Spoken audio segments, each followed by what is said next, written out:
ဒါကတော့26កောင်မြောက်အထီးလေးပေါ့အထီးလေးတော်တော်ကြီးရယ်ခုလေးမှကြာတာပေါ့9နိုင်ခွဲပေါ့ညနေ9နိုင်ခွဲဒီကောင်လည်းကြီးရယ်အခုထတော့မထသေးဘူးအထီးလေးသူမိနစ်က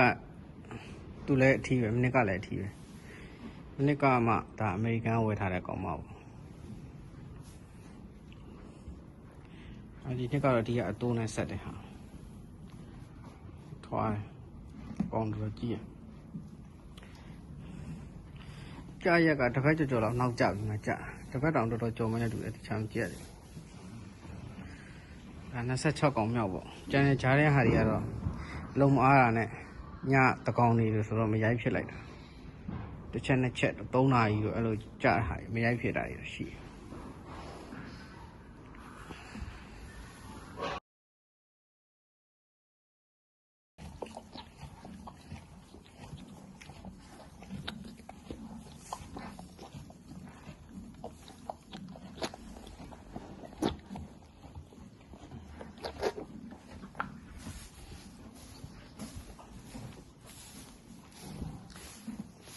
တော်လေးထွားတယ်အကောင်က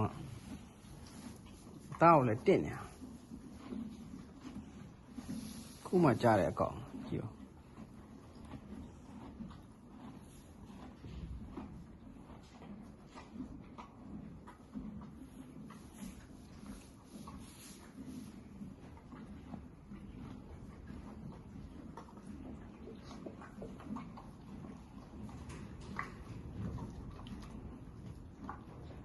အထီးလေး